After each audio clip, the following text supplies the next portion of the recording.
This episode is brought to you by Bella Pizza. With several locations in the Buffalo area, make Bella your choice for pizza night. With a single. And he swings on the first pitch, lines it into the left center field gap, down for a base hit.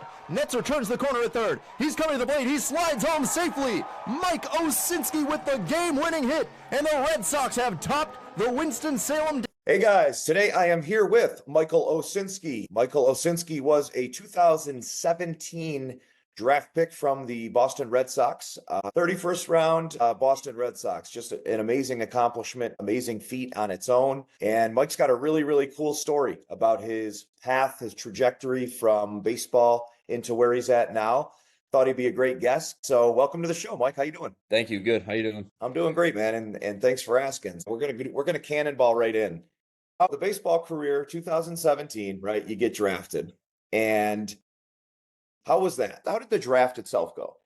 For me, it was pretty crazy, honestly, because for the Red Sox to draft me, like that was one of the teams I was actually talking to like the least and barely had any contact with, like the days of the draft and days leading up to the draft, and like my pre-draft workouts and that sort of thing. The Red Sox were like one of the options I wasn't really talking to, honestly.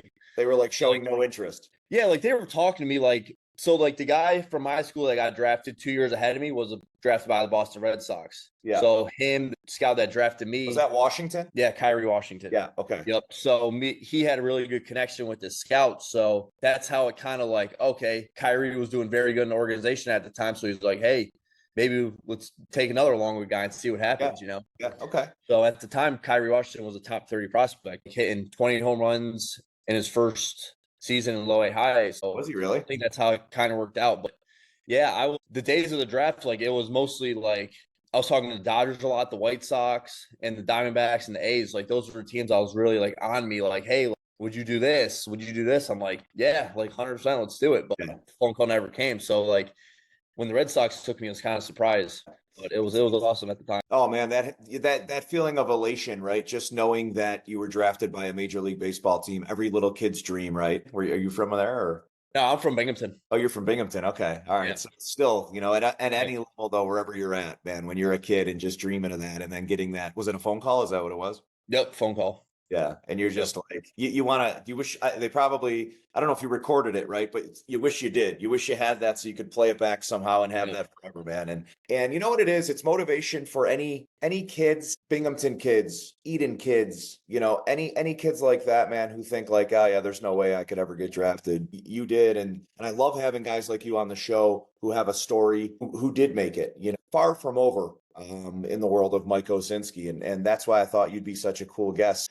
Went from playing ball, you and I spoke about it briefly before, drafted 2017, some high A, some double, and I had spoke to you and I referenced your numbers were phenomenal. I mean, you were hitting, man. When I went back and looked at the stats, I wrote down a couple of things, but the 1 year 320, 352, where was that? So that was when I was in the Atlantic League. I mean, that's just killer. That was in 2021 when I was finally like healthy and I was playing every day. So it was just like I got into a good routine and just started to figure some stuff out with my swing. How does it not work out? I mean, and I don't mean that a negative undertone, you know what I'm saying? Because it is working out by all means, but I'm saying from the baseball world, like, give me an insight to that world of kind of, you know, how you're treated or how you feel and how hard it is once you've been drafted. Yeah. So, I mean, at the time there was 40 rounds. There's 40 guys drafted. Now there's only 20 rounds. Yep. But they also eliminated the short season league. So those 70 games, those are gone now. So like guys get drafted, you're going to the GCL or the AZL, you're doing that, or you're going straight to 142 game season, you're going to low A. You don't get that short season experience. Okay. So at the time I was a 31st rounder. So the opportunity for me, like you got to go and you got to perform and show them you can play to get that opportunity. Like as a top 10 round guy, you're going to get more of that opportunity to go out there and you get a little bit more money. Sure. So that comes into play too. So those guys are going to get more of an opportunity than a guy who's drafted later on. Sure. You got to show and prove, right? You're the 30th out of 40, you got to show and prove. Yeah. You know, which I think you did though. For me, like I knew I was better than a 31st round draft pick. Like I know like what I was worth and showing what I can do playing. And I went out there my first season, I hit to 280 in short season ball and played every day. I played really good. They let me play. Yeah. So So you got to go out there and take those opportunities and run with them. Do you think a lot of it, I mean, there's so many good ball players, right? When you get to that level. Yeah. I think, is it fair to say a lot of it might be luck, right? Because there's a lot of guys stacked at one position, right? Like, Yeah. who was on the roster in 2017? So it's funny because when I got drafted by the Red Sox at the time, you look at their major league roster, well, guess what? I'm playing short season ball, and the guy that's in the big leagues for the Red Sox, I'm older than Rafael Devers. So it's like, you look at it that way, it's like, oh my gosh. So it's honestly, it's luck, being in the right situation at the right time, but they're still going to have those chances. Like, you're going to get more chances, but after a while, it runs out for them too. Yeah. Okay. So maybe like more of the opportunities. Yeah, there's getting more of the opportunity. Another good story that I have that you might have saw over the past couple of weeks. One of my best friends I played with in the Atlantic League in Gastonia, he was a 30-year-old. He made his big league debut a couple of weeks ago. Spencer Vivens for the San Francisco Giants. Oh, that is sweet. I did not see that, man. Yep. No, let's hear that. Let's hear that real quick though. So you played with him. Was he on the Atlantic team roster? Yeah, he actually, the first time we played against him in Gastonia, he was on Charleston. He pitched against us. Okay. And we hit him around a little bit, and after a game, he got traded to our team. Okay. No way. And one of the nicest dudes I ever met. Great guy. Like, we'll talk. Hold on. After the game, when you guys beat up on him a little bit, he got traded to your team. He got traded to our team. Yep. That's odd, right? So that's one of the things I always wear out on or wear him about, because I had 2 hits off him that day. I'm like, he's in the big leagues, but he's a way different pitcher now than what he was. But he played like independent ball in France. Like, didn't have much opportunity. Like, was never drafted. I don't even think he played Division I baseball. So he was never drafted at all? Never drafted at all. Yep. Then he was playing independent ball. Then 2022, maybe. I think 2022, he got a call from the Giants. Like, he really took that offseason 2021 into 2022 like really serious. And he was down here in Gastonia. They put him in the bullpen. He was throwing like 96, 97 with some crazy run on the ball. So then the Giants were like, hey, like, we're interested in, like, they Giants signed him. Then he went to, I think, high A. Then they sent him to the fall league, and he was an all-star in the fall league. Okay. 2023 came around. He was in Double A, Triple A, threw good. Then this year in spring training, which was crazy, they had him in minor league camp. Yep. And they had him backing up like all spring training, like he'd be back up for the big league games. Yep.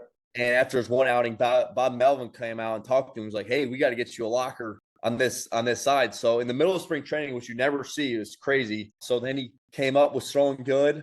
Then I think they cut him like right at the final cuts. Yeah. Knowing that they could bring him back. Kind of thing. Yeah. The roster cuts, whatever. Like, they got to do that.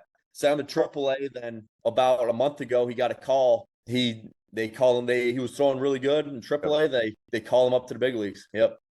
Good for him. And that's heartwarming, man. He's 30. Yeah. 30 years old, made his big league debut. And then you want to talk about not giving up, right? And just stories like that, man. And for him to never have been even drafted, every path is different. So is he a closer or a reliever or middle? He's a reliever. So he actually started. He's like a long reliever.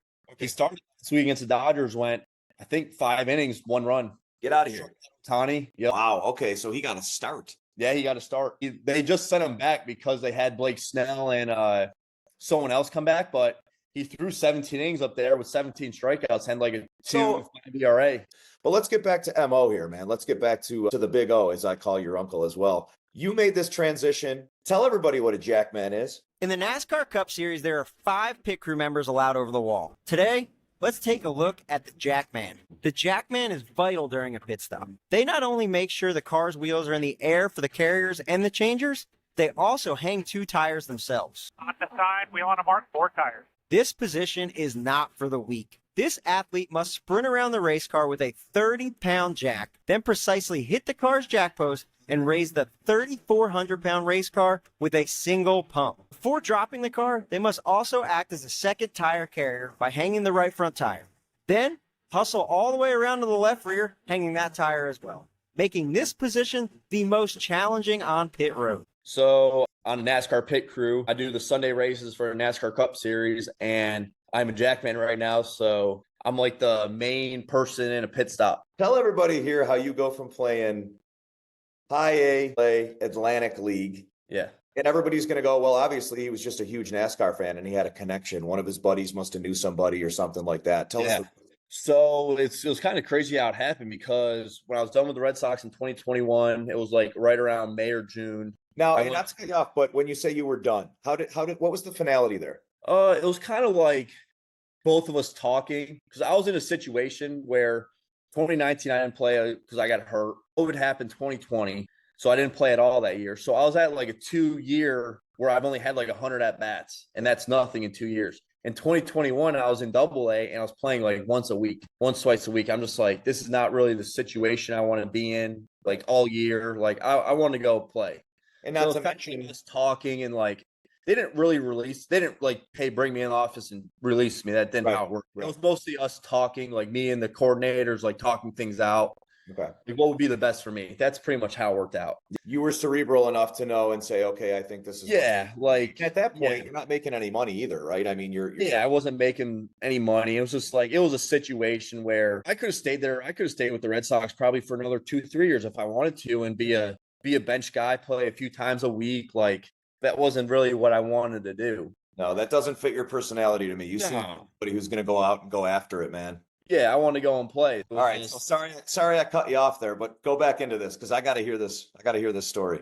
Yeah, so it was kind of crazy because it was my first game in the Atlantic League, and where we were in Long Island. Okay. And I get this random text message like, hey, this is so and so. I'm a NASCAR recruiter. And I'm like, oh, this is like this was like before my first game in the Atlantic League. Really? Like, I'm getting this text on my phone. Yeah, 2022?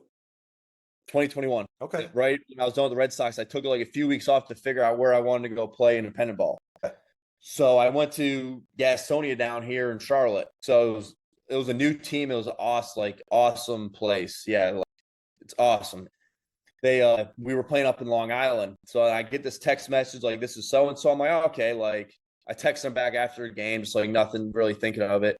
Then like a few weeks later, like, hey, like, do you want to come over and check this out? Like, I was like, sure, like whatever. So I went. I mean, why you? Like, what do you think happened? Where they were at? Where you got someone? It was someone from the Red Sox that knew someone that was a recruiter, and they Okay. knew someone else. Okay. So that's pretty much how it happened. All right. That's cool though. Somebody was looking out for you, man. Yeah. Yep. And it was actually the guy who like it was the head minor league coordinator Okay. for the Red Sox. Yeah. That's Yep. rad that he was doing that, you know, and he Yep. obviously you're Well, a- that's what I'm saying. I left on a good note with the Red Sox. Yeah, There wasn't yeah, any sure. like that was the Obviously. guy like that I was talking to about relief. We're like Yeah. working things out.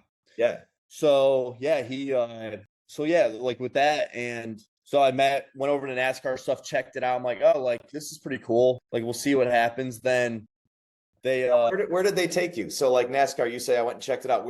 Down in Charlotte Speedway? it was right down here in Charlotte. It was a 20-30 minute drive from where I was playing in Gastonia. It's Okay. like highway. So I went up and checked it out. I'm like, oh, this is pretty cool.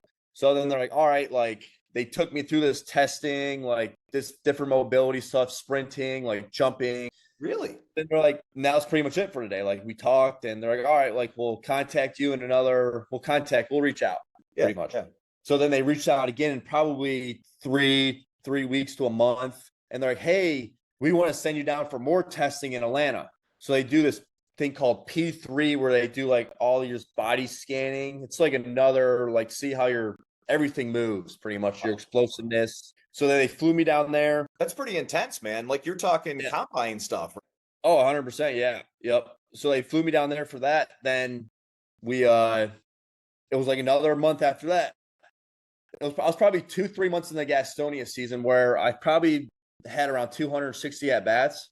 And at the time, I was like one of the best players in the Atlantic League. I was hitting 360 with 13 home runs, 60 RBIs. Bro, you were slaying it. I was playing every day, and I started to figure stuff out. But like I was waiting for that phone call to go back to affiliated ball. So like I was ready to go back and play. Like I was like, I'm gonna go back. Like I was healthy finally, and I felt good playing. Were there any sniffs of that? Was there any interest? I think there would have been some if I would have played. I was already signed to go play winter ball down in Panama. I was going to play winter ball. Then Going to Panama. Yeah, I was going down to Panama to play in the winter. Yep. Okay. All right. Then I think it would have been more of like a thing for next year. Like, hey, we're going to invite like spring training invite. That would probably been the thing. Yeah, that would Yeah. make sense. Yeah. So, but like at the time, I was like, do I really want to do this? Like right now, like I still think about like, was it the right decision? Was it not the right decision? Like how good I was playing, how healthy like I was. Like it was hard, you know. Yeah. It was so hard to do it at the time. So So what was that like? I mean, what was that light switch, man? Like how did you flip a coin? What happened, bro? it was pretty much like it was funny too because my last game that I played in Gastonia, I knew all the guys knew it was my last game, and I hit 2 home runs that game. My last at bat ever. Probably hit one of the hardest balls of my life. I think that was at a point where it's like, hey, like I might be making the right decision here. Like I've never like the ball I hit, I was like, okay, you know. So it was pretty cool at the time. It was like a 100%. finale. I still though, like, all right. So here's my perspective. As I'm listening to this, I'm saying, all right, you're having a rock year. You're killing everybody in Atlantic League, right? Yeah. You're kind of going to say, all right, I'm going to head down to Panama. I'm going to take that next step, or hope for a spring training offer or whatever, right? It's not the way it went. I'm talking to a Jackman right now. Yep. So you went down to Atlanta, took all the scans. You obviously fit the bill for them and what they wanted. And for anyone who doesn't know, and I know we might run out of time, maybe we'll do a part 2, bro. For anyone who doesn't know, you're an athlete in that pit crew, right? Yeah. Oh yeah. You know what I'm saying? Like people think you're like, oh, I'm changing tire. You're an athlete. No. Like it's all these guys that do it are all former athletes. It's a lot of, I'd probably say it's about 75% football players. It's a lot of like there's guys that won Super Bowls in pit road. Wow. Like, people don't understand. It's all taking the best of the best athletes. Yeah, you're getting some really top end athletes that are out there that are doing this job now. Mike, did you go right in as a Jackman or did you earn your way up to a Jackman? No, so they brought me in as a Jackman. Because is that correct? Is that kind of the quarterback of the pit crew? Yep, you're the main person. Like you oversee everything. If I don't do my job, no one else can do anything else. So I'm the main guy for that pit stop. Yep. Did you ever question like why, as far as like you went down and you killed it obviously with the scans and did everything in Atlanta? You ever say like, you know, why me as far as to lead the way right away? Yeah. So The only reason I say that is because you had zero NASCAR experience. You know what I mean? That's what they want though. They want guys that are new to the sport and develop them and teach them everything, that skill set. So that they're coming in without a preconceived notion. Yeah, but like bringing athletes, like I played baseball, I've been through the struggles. Like coming into the sport, it wasn't that big of a transition. It was like learning everything, but like the mental side and like getting everything going, it wasn't that crazy for me. It was honestly easy for me just to be able to slow things down when that car's coming down pit road. I think we might have to do a part 2 with you, man, because I feel like we just kind of cracked the surface here of the NASCAR part of it. We spent a little bit more time on the baseball, but you're really fun to talk to, man. You got a great story and you're really a good dude. So we'll leave it off here. We'll do a little dot, right? Like a 2 continued, and if you're down with it, we'll do a part 2. 100%. Sounds good. All right, brother. Talk to you soon, man. Thank you. Yep. Thank you. All right, bye. See ya.